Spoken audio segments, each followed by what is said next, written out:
Yes, these are Skechers. However, I'm asking you, I'm begging you, please don't sleep on Skechers. For as long as I can remember, Skechers were, you know what, I'm not even gonna talk bad about them.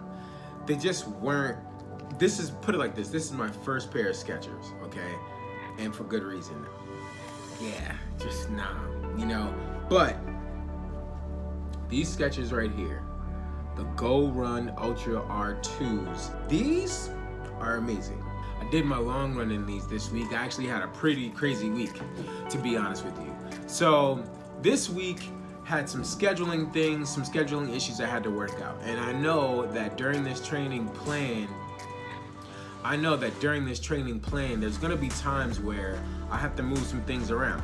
That's life. You know, life is not a straight line. It's ups and downs and pivots and whatnot. So I learned a lot this week about myself and about what it's gonna take to actually finish this training plan and really, really give it 100% effort. It's gonna take some creativity, some sacrifice. So this week, my long run was done on Thursday morning at 4 a.m. Before I went to work. The good thing about it was that it was pitch black, no sun in sight. So no sun beating me over the head, which was great. Special thing about Thursday was I got a chance to meet up with the guru himself, such an amazing guy, Vic Aguilar. I did put a post up about him on my Instagram. The official JBW is my handle. This guy is super amazing. I first met Vic when I went to Philadelphia Runner before my first half marathon. And he was so encouraging and didn't have to be. And that's what kind of drew me to him and to that store. Since then, I've gone to other Philadelphia runners, and I mean, they've been very, very helpful. But Vic in particular has been a really, really great help to me. And he doesn't even know just how much he's had a really, really great impact on my outlook on running, the running community, and those that are involved in it. So I got a chance to sit with Vic, sat with him for about 2 hours, just really picking his brain, and I'd like to share that with you. He was so gracious enough to allow me to film that and capture that. So I want to share that with you guys. Real quick, before I forget, before I let you in on this conversation that Vic and I had, I did want to let you guys know that I will be partnering up with Pliable on Tuesday, August 7th. 4 to 6 p.m. It's on University of Delaware campus. It's right on Main Street. If you guys care at all, please come out between the hours of 4 to 6 to grab some smoothies, juices, bowls, or what have you. A portion of those proceeds will go towards the Shoot for Africa charity. So I would really, really love to see you out there. I will be there. So come out, say hello, grab a smoothie. I promise you, if you've never been to Pliable, this will not be your last time. Trust me, all right? All right, guys, sit tight, and here's Vic. Check it out, man. I'm like scared. Good. That's exactly the emotion that you're supposed to be. I'm like freaking out. Yeah. I guarantee you, for a race like New York, the adrenaline is going to. Now you got to be careful though. The adrenaline is going to get to you. I mean, you're going to be surrounded by thousands of fellow runners, and not only that, but like I said, when you are being cheered on by the spectators, your adrenaline is going to naturally kick in. But you got to be careful because you don't want it to get to the point that it's controlling you, that you are running faster than you planned, that you should, and then to the point that you don't want to tank, you don't want to be nosediving. Now, for your first one, I'm a big. Here's my thing about training, man, especially for the marathon. The marathon itself, that distance alone, that's a beast in itself. That's a monster. Okay, so I'm a big believer in just trust your trainer. Just trust it. Whatever training plan you're following, and I'm assuming you're following something, right? Yeah, it's actually like a virtual trainer from New York, the New York Road Runners. Okay, from the Road Runners. Okay. So if you trust it in terms of like doing your best to follow it, that's the best that you can do. I'm a big believer that you're gonna have training days and training workouts where it didn't go so well. That's okay. It's gonna happen because you know what, man? There's the next training. There's the next day. you need to just make sure that as long as you at least put in the effort in going out there and following that run of the day. Yeah. And even if it end up being, oh my God, that was terrible because you got a cramp or the heat or whatever, as long as you don't give up on it and, you know, and don't go out there and make the effort of at least trying. Because my thing is, as long as you show up at the start line, feeling like you've done everything you can to follow the training, you're golden. And then your next step would be the race itself.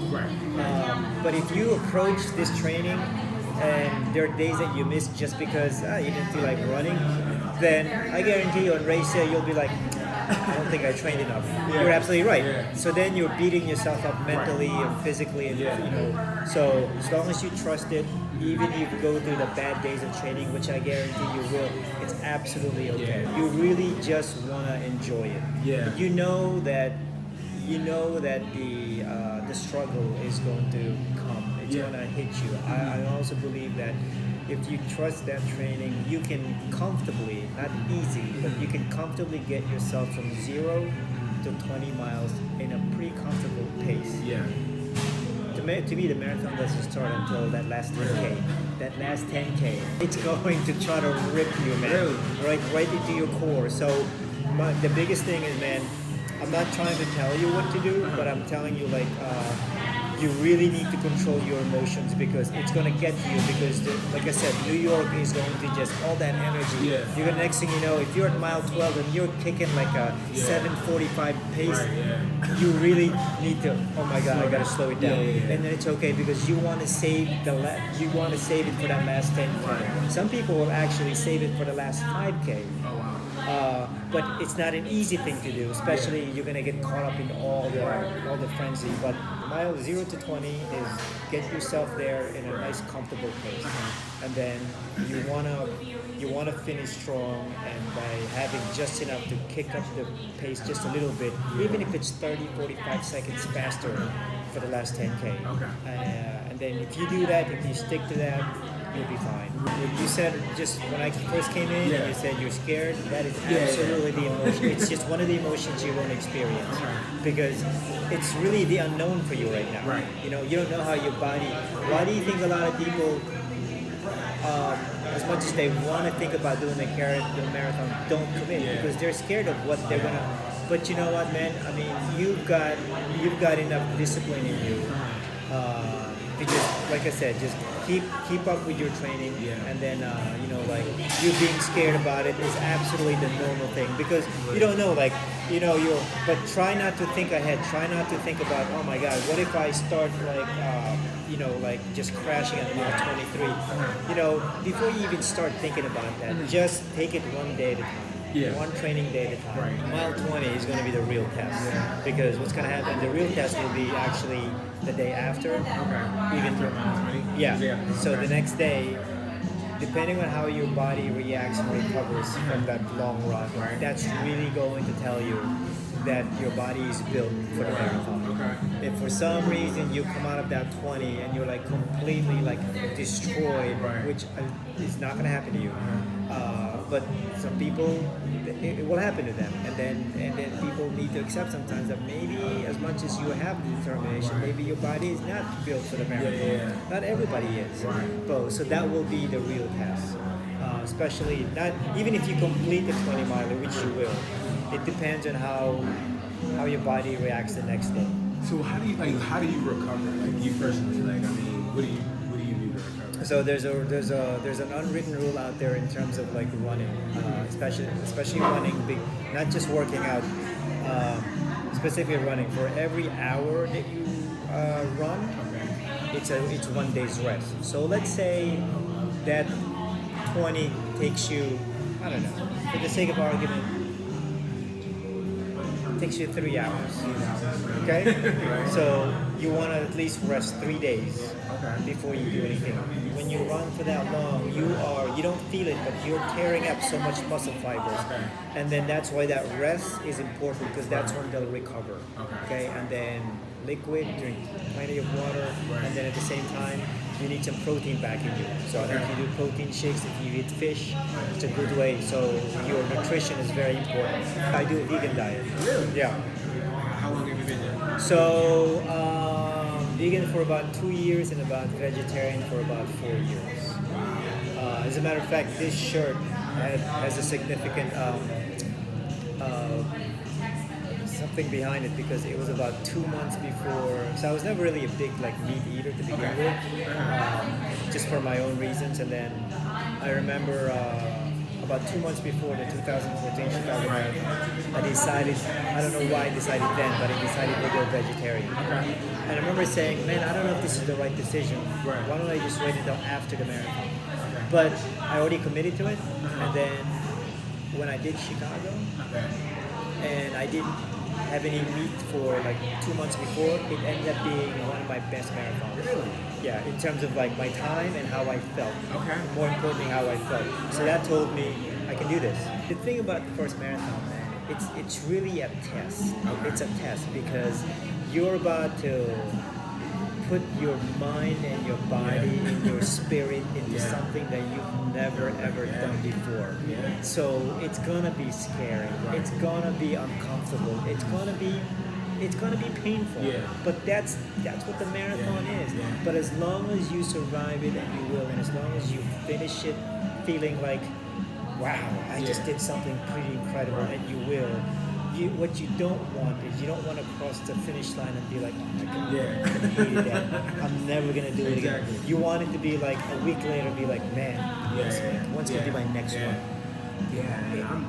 That's what I'm hoping for. I know I don't know you that well, but I'm telling you, you're one of those individuals that, from what I've seen and what I know of you so far, you have the discipline and you have the right approach to it. The fact that you even like contacted me and wanted to talk to me about it tells me like you are legitimately concerned enough because you want to make sure you do everything right and by doing your homework. And because some people will be like, you're following a specific training plan, you're asking the right questions, your emotions about it is right. You're gonna do great, man. Just trust your training. You'll be fine. And then, like I said, don't worry about times where you had a bad training day. It's going to happen. It's not gonna go perfect.